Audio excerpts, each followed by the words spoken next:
little literary love. I'm Shelby. I'm glad you all are with me. Today's video is going to be my June mid-month wrap-up. I'm hoping you don't hear little kids in the background of this video. My oldest has not fallen asleep yet for a nap, and that's also why I'm in this other location that I will honestly sometimes have to film at, because there's times that the only time I'm going to be able to film is when my kids are napping.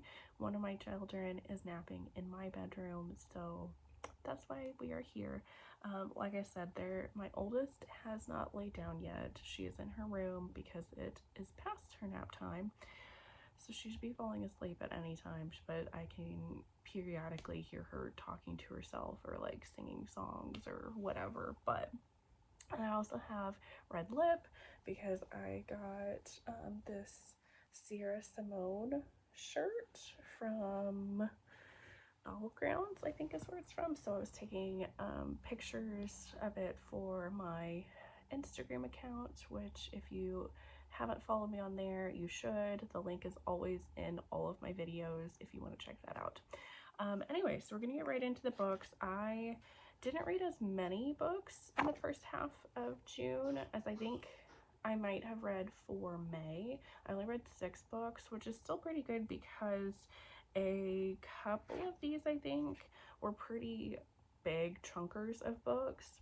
And then I did have a few books, like I think I DNF'd like 2 or 3 books because I just wasn't feeling them and I just didn't want to bother with them. So only had 6, so hopefully that means this video will go a little bit quicker, but we'll see how that goes.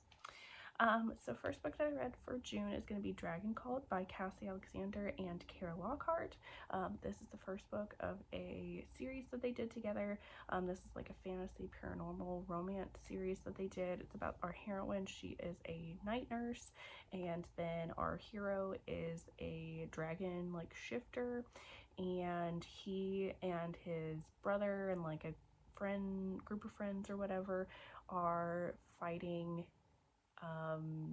evil creatures basically, and one of them gets hurt, so they hire this night nurse to come and just hopefully not ask questions and to keep his brother, or like keep this guy that got injured, alive.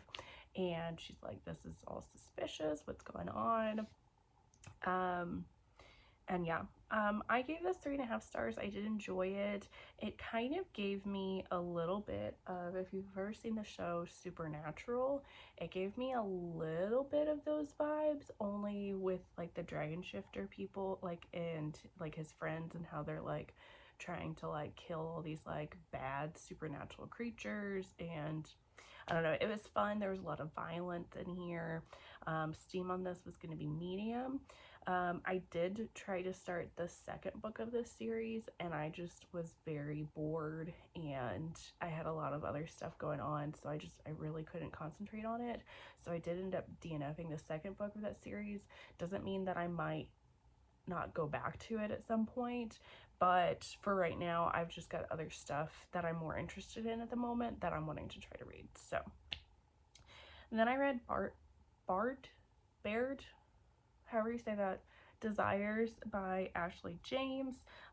This is the first book of the Deepest Desires series that she has. This is a contemporary romance. This I read because I'm wanting to read some queer romances. This is male, and this is like taboo, like stepbrothers. One brother is already attracted to the other but doesn't want to like make things known because it's like taboo, and then the other one like goes to college with him, and now they both kind of like realize that they might have a thing for each other. I give this 2.5 stars. I just really wasn't feeling this one. No, I don't think it was necessarily a bad book, but I couldn't connect with it. I barely remember anything that happened in this. I could tell that this author was trying to make this like a very emotional type story, but I just kind of thought like this whole book was pointless, honestly. And this just really wasn't a book for me. I just feel like I've read much better romances in general. I've also just read better male romances. I would say the steam on this is like medium high-ish, somewhere around there. There are trigger warnings for abuse, sexual abuse as a child in like the past. You don't actually see anything. Yeah, so this just, I don't know, it just didn't work for me. Then I read this chunker of a book here, The Ashes and the Star-Cursed King by Carissa Broadbent. This is the second book in her Crowns of Nyaxis series. This picks up right where the first book left off. First book kind of left on a cliffhanger. This has a lot of stuff going on. This follows Araya and Rain. They are trying to somewhat take over the kingdom, and they want to make things better, but there's a lot of people that are standing in their way who are trying to stop them from doing that. There is also, I don't know, there's, like I said, there's a lot going on. There's a bigger bad in this one that we find out. I gave this 5 stars. I loved this. I love this so much. Mostly just because Carissa Broadbent's writing is just absolutely incredible. We have, like I said, Araya and Rain. Both of these characters are very, very complex. Both of these characters go through a lot of character growth in this. Araya is dealing with a lot of grief. She has a lot of emotional stuff going on. She is dealing with her hatred towards Rain now, because she feels like he betrayed her, but then she's also battling this like desire for him and her lust towards him, and growing other types of feelings towards him. She's also dealing with somewhat like guilt, like why she's feeling this grief, but then at certain times she doesn't understand why she's feeling this grief, because she has this like love-hate relationship with this person who she feels this grief towards. I'm trying not to give too much away because I don't want anything to like necessarily spoil like the first book if you haven't read it. And then Rain has dealing with a ton of guilt for a lot of choices that he has made, and then he's trying to figure out if the choices where he's at now present is actually where he really wants to be. He does a lot of groveling in this, which I love a good grovel, but then he's also like, you know, falling in love with Araya, this girl that absolutely hates him now. There's just a lot of complex things going on in this like lush fantasy world. Carissa Broadbent does an amazing job with the plot of this, with like building this world so that you feel totally immersed in it. And I 100% am a Carissa Broadbent stan now. I want to read every single thing that she has written. Like, I plan on reading her backlist, and anything else that she puts out, I will be reading it, because these 2 books were absolutely amazing and I love them so much. Then I read The Charm Offensive by Alison Cochrun. This is a contemporary romance. This is kind of like The Bachelor, but make it queer. So we have Charlie. He is going to be the Bachelor contestant on this reality show, and he is doing this because he has been known for having a bad reputation in the tech world. He got fired, and he is basically just wanting to get his name out there, that he can work with people, so that he can go back into business and do what he likes to do. And then we have Dev, who is a producer on this show and has been tasked with like being basically Charlie's like handler. Basically he is just set on Charlie, like making sure Charlie's where he needs to be, doing what he's supposed to be doing. Dev is very naive. He truly believes that everybody that is on this show, sorry, there's a bug. He truly believes that everybody that is on this show is there to find true love.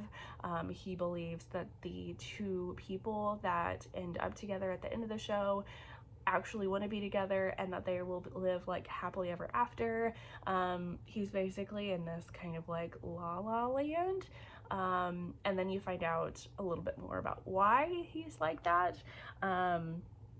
This was such a cute romance.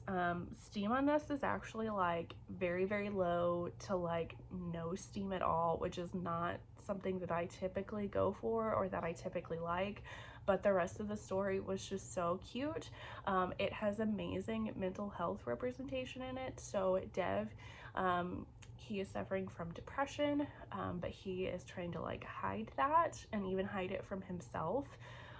And then Charlie, reason why he's having trouble with working with people, he has a lot of mental disorders going on.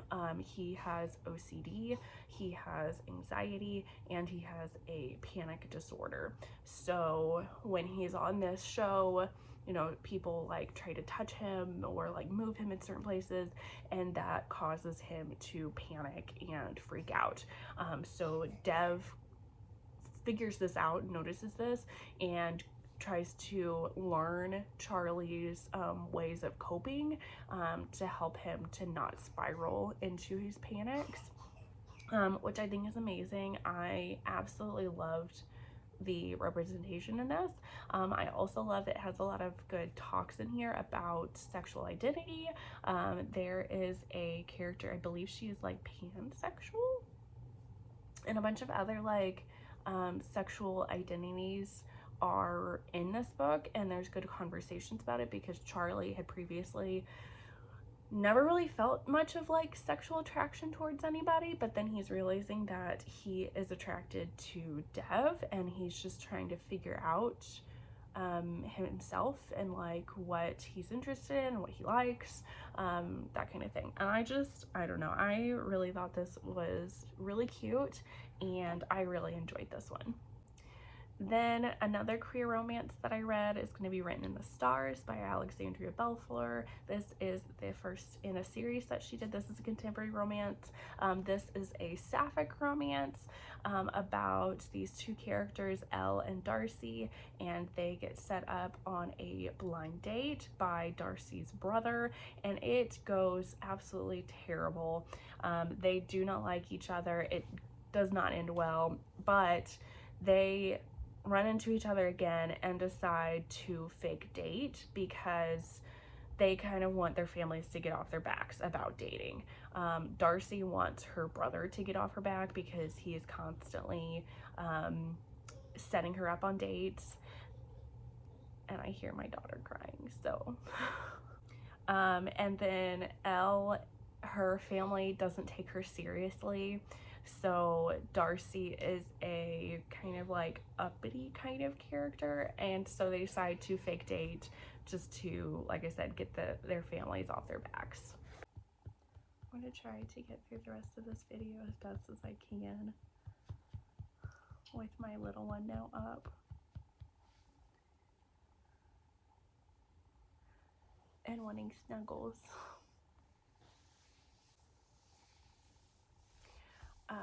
But I thought their romance was really cute. Darcy doesn't believe in love, doesn't really care about dating, but then Elle wants to find her true love, and so them kind of like meshing together, that they have this like insane like chemistry together. I just thought this was really cute. I gave this one 4 stars. Steam on this is pretty high, and I really liked it.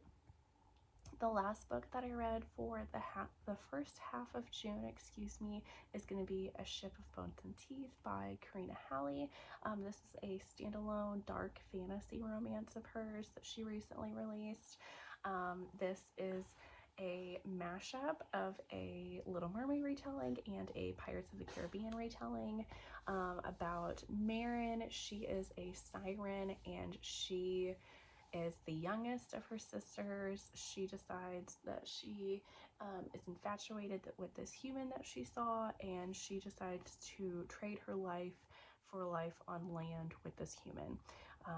Fast forward, turns out that this human, he was a prince, and he is not a nice man. In fact, he outright abuses Marin. So they are sailing one day, and pirates come and take over their ship, and her abusive husband are taken captive by these pirates.